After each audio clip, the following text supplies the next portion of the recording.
What if Jesusland was formed? In the United States, politics are famously split between the Democrats and Republicans, with that split widening as time goes on. The Republicans have a stronghold in Texas, Alabama, South Carolina, Oklahoma, Mississippi, Utah, Kansas, Nebraska, Idaho, South Dakota, North Dakota, Alaska, and Wyoming. The so-called Red Wall, or Red Sea. The Democrats have a stronghold in Hawaii, California, Oregon, Washington, Minnesota, Wisconsin, Illinois, Michigan, Maine, Vermont, Massachusetts, Rhode Island, Connecticut, New York, Pennsylvania, New Jersey, Delaware, Maryland, and D.C. The so-called Blue Wall. The remaining states, namely Nevada, Arizona, New Mexico, Iowa, Indiana, Ohio, Florida, Georgia, North Carolina, Virginia, and New Hampshire, are the so-called swing states, and they for the most part determine the winner of U.S. elections. But in 2016, Donald Trump managed to breach the Blue Wall in Wisconsin, Michigan, and Pennsylvania. The rift between Republicans and Democrats is growing larger and larger, and there is by some a call for secession, and one famous example is the Jesusland map. It's an internet meme, created after Bush's narrow victory in 2004 against John Kerry. It says that the Blue Wall should join Canada as they are politically closer to them. The rest would become Jesusland, as the rest would be the deeply conservative and deeply religious states. Some proposals also give Jesusland Alberta, as it is the most conservative Canadian province. But what if that didn't happen? What if Jesusland was formed? In this timeline after the 2004 United States presidential election, the Blue Wall states and New Hampshire decide to join Canada as its newest 19 provinces, as the District of Columbia was also given provincehood. The rest of the United States decide to form Jesusland, and given that Washington, D.C. succeeded, they move their capital to Crawford, Texas, where George Walker Bush lives.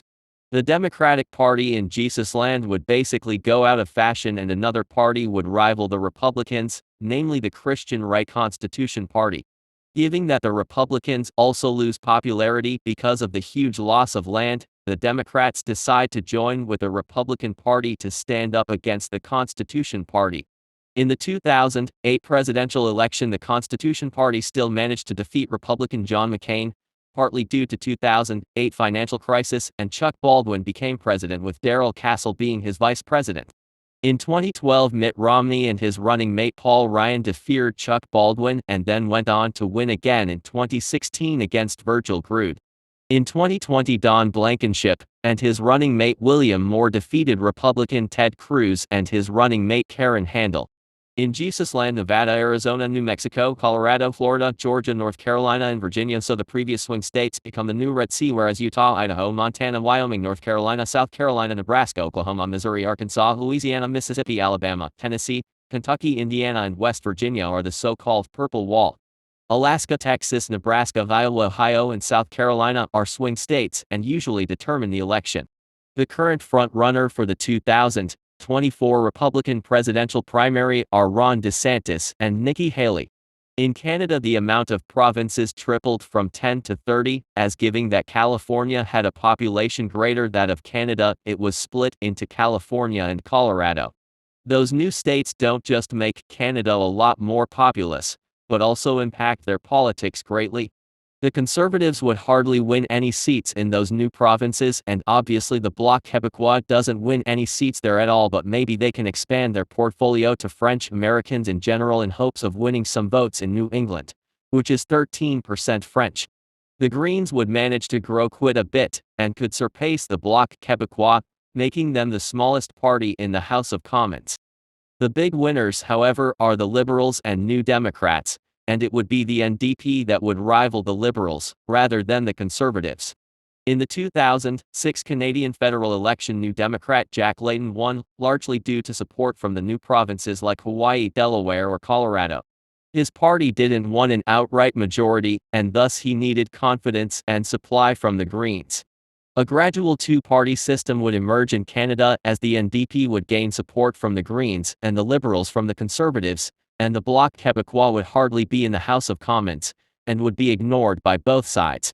In 2010, the NDP won again, and Jack Layton remained Prime Minister for another 1.5 years before he died of old age, making him the third Canadian Prime Minister to die in office and the first one ever since 1894. Nicole Turnbull became Prime Minister as Canada's second female Prime Minister after Kim Campbell before resigning the next year. Keith Ellison would become the next Canadian Prime Minister as the first one from the new provinces, and the first Black Prime Minister of Canada.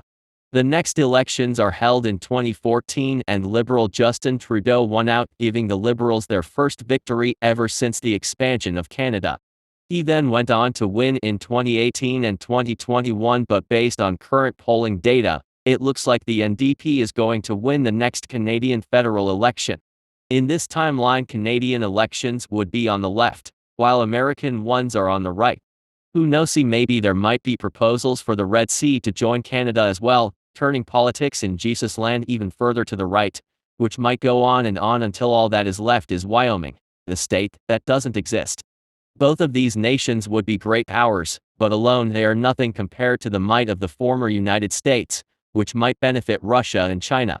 If you liked the episode, leave a like, and don't forget to subscribe. Goodbye.